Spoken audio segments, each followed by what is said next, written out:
nós seguimos falando sobre comunicação não violenta. Bruna, quais são os pilares, eu vou chamar assim, né, da comunicação não violenta? Né? Tem alguns fatores, algumas coisas que importam dentro desse desafio que é você estabelecer essa comunicação, né, com essa filosofia.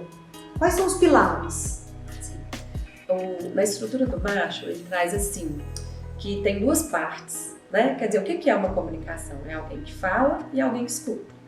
Então ele propõe a seguinte situação, da gente expressar com honestidade, essa é uma parte. Quando eu for expressar, eu falar daquilo que está vivo em mim, que são os sentimentos e são as necessidades, né? Vou explicar um pouco mais sobre necessidades, mas é a gente falar do que está vivo, do que é verdadeiro, não verdade no sentido moral da palavra, mas verdade naquilo que está acontecendo comigo. Que a gente não é estimulado a falar a verdade, né? Na nossa criação, na nossa socialização, né? A verdade do que eu sinto, a verdade do que eu preciso. Então, essa é a primeira parte, eu me expressar com honestidade, né? E a outra é eu receber com empatia.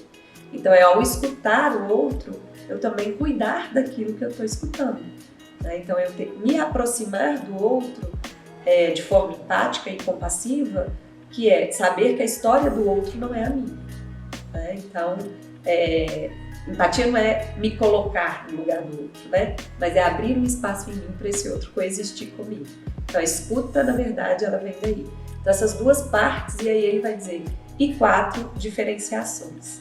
A diferenciação é o quê? Observação, que é diferente de julgamento, aquilo que eu observo, um fato que acontece, né? Uma coisa é eu dizer, o livro está em cima da mesa. Outra coisa é eu dizer, o livro é bonito, né? Não é que é errado eu dizer que o livro é bonito, mas é que o livro é bonito é uma inferência minha sobre o livro, não é o fato em si. Então, quando a gente está falando de um objeto, tudo bem, mas quando a gente está falando de uma pessoa, eu desumanizo essa pessoa quando eu digo, mesmo dizendo que ela é bonita, né? De repente, na situação, no contexto, ela nunca vai poder ser ela mesma, nunca vai poder parecer para mim despenteada, né? Então essa é a primeira diferenciação. A segunda é sentimento de pseudo-sentimento. A gente tem um vocabulário de sentimento muito pobre, né? Praticamente aqueles 5 sentimentos lá do Divertidamente, né? E Marshall traz aqui no livro dele uma lista para nos apoiar nesse vocabulário, não para dizer que está completa, mas para nos apoiar a ter um vocabulário de sentimentos maior.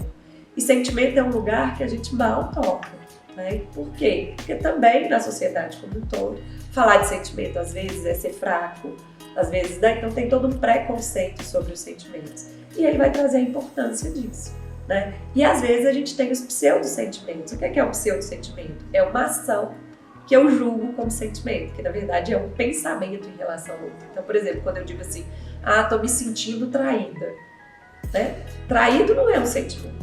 Traída é um julgamento que eu tenho de uma ação de alguém. Sim. Né? Então eu posso estar me sentindo triste, frustrada, com raiva, né?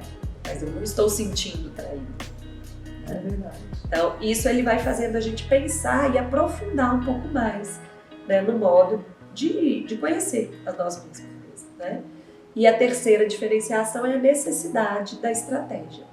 Necessidade é um recurso que a gente precisa para sobreviver. Todos nós, necessidade é universal.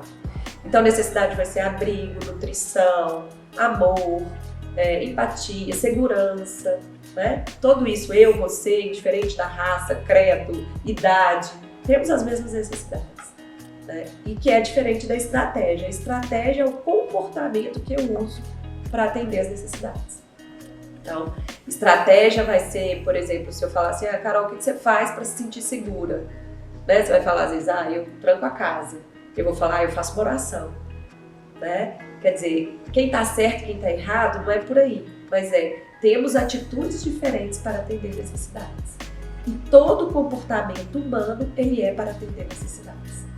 Então, quando a gente começa a perceber que você, na verdade, está tentando atender uma necessidade sua, eu começo a te olhar de um jeito diferente, porque as nossas necessidades, elas são iguais, os nossos comportamentos que são diferentes. Né? Então, se eu te compreendo a partir das necessidades, a gente se encontra no lugar que é compartilhar, que Marshall vai chamar de humanidade compartilhada. Né? Se a gente se olha pelos comportamentos, a gente vai divergir. Né? E aí fica difícil, às vezes, te compreender. E por último, ele diferencia pedido de exigência, né? Pedido também é algo desafiador, porque a gente não costuma fazer um pedido claro, específico, a gente espera que o outro adivinhe o que a gente quer, o que a gente está pensando, a gente acha que é óbvio, né? E exigência é quando esse pedido não abre o espaço para o não. Né? Então, se eu falo, vamos sair hoje?